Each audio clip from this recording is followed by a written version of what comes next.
안녕하세요. 조언을 구하는 엄마 조그맘입니다. 지난 영상에 저희 아이가 지극히 평범하지만 조금은 느린 속도로 배우고 있다고 말씀드렸는데요. 저도 그 영상을 계속 보다 보니 아이가 더 어릴 때 생각도 자꾸 나더라고요. 그래서 오늘은 아이와 애틋했던 순간이 떠올라 이야기해 보려고 해요. 모두들 아이를 출산하면서부터 매 순간 아이를 키우는 게 감동이실 텐데요. 사실 전 6살 이후로는 감동보다는 개빡침 순간이 더 많아지는 것 같긴 해요.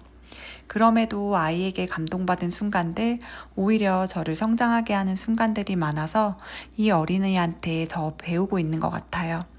육아란 그런 것 같아요.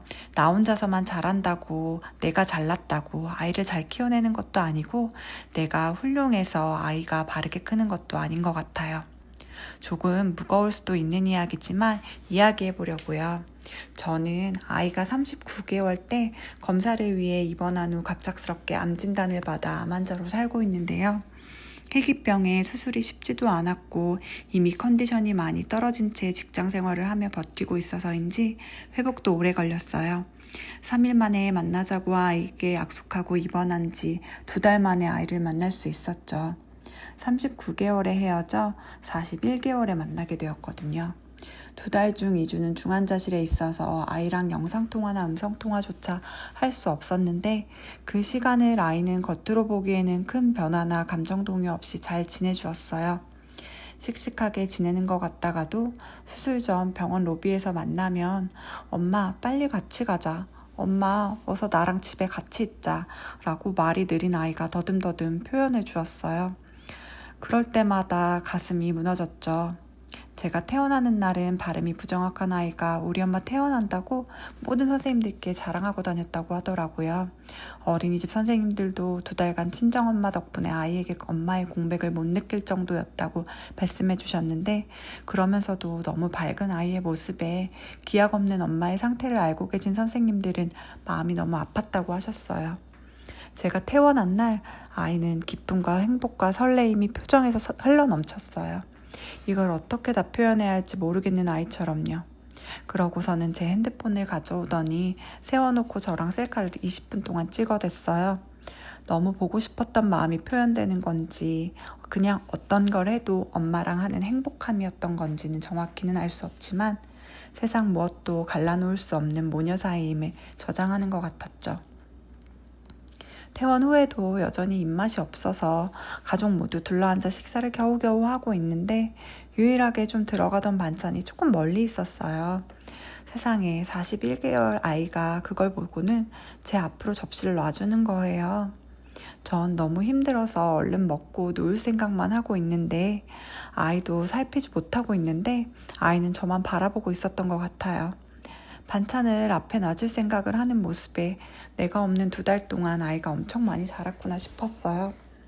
전 겉으로 보기에는 다른 분들처럼 건강해 보이지만 숨이 차고 잘 뛰지도 못하고 언덕이나 계단은 좀 힘들어 하는데 2년이 넘은 지금 아이에게는 결국 아픈 엄마가 되어버렸어요. 계단이나 언덕을 가면서 숨이 너무 차서 가슴이 조일 때면 아이는 먼저 가던 길을 다시 내려와 손뭉치같이 연약하고 작은 손을 내밀어 저를 잡아줘요. 수술을 한 후에 좋은 기회로 아이와 함께 오름을 오르게 된 일이 있었어요. 오름 중에서도 좀 경사가 있는 곳이라 4살 아이에게 힘들었을 텐데 주변 분들의 감사한 응원 덕에 아이가 평소보다 더 힘을 내더라고요. 엄마, 사람들이 나 칭찬하지?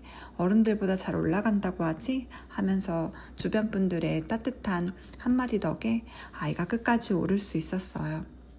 한참을 오르다가 너무 숨이 차고 기운도 없어서 숨을 돌리고 있을 때였어요.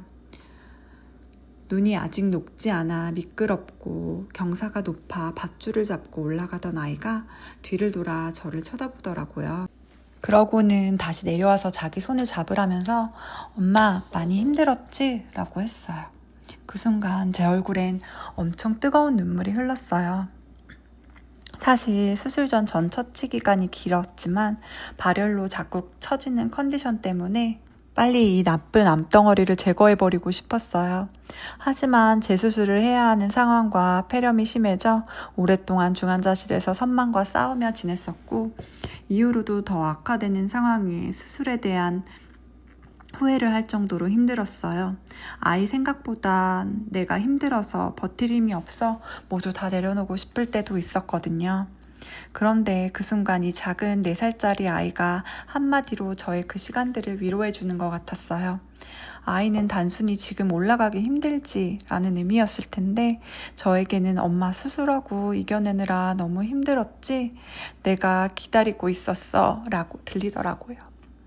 그동안 참아왔던 눈물이 뜨겁게 흘러내렸고 나는 이제 내 인생을 사는 것이 아니고 이 아이 곁을 지켜주는 엄마로서의 삶을 살기 위해 다시 살아 돌아온 것이구나. 너를 위해 살아갈 인생이구나. 그렇게 힘들었지만 결국 살게 된 것이 너로 인해 너를 위해서구나 생각하게 되었어요. 그 이후 제 삶이 더 소중해지고 있어요. 전 참 제 몸을 아끼지 않았거든요. 하지만 이제는 달라요.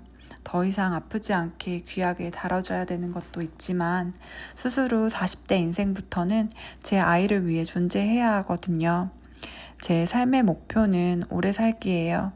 남들에게는 너무나 평범한 일이라 목표가 되지 않을 일이지만 저에게는 어쩌면 수십 번의 수술과 역경을 이겨내며 이뤄야 하는 일이 되었어요. 보통 아이를 낳으면 친정엄마 생각이 많이 나고 엄마에게 잘해야겠다고 깨닫잖아요. 그때 더 이상 잘할 엄마가 없는 딸들이 그렇게나 서럽고 서글프다고 들었어요. 그래서 저희 아이가 아이를 낳은 후 저를 너무 사무치게 그리워하지 않도록 그때까지 건강하게 2발로 걸으며 살아있기가 삶의 목표가 되었어요. 여러분들의 아이와의 삶의 목표는 무엇일까요? 우리는 제 속도로 천천히 성장하고 있지만 누구보다 그 깊이는 깊은 우리 아이의 마음을 얼마나 헤아리고 있을까요? 너무 이야기가 길어져서 오늘 영상은 여기까지 할게요.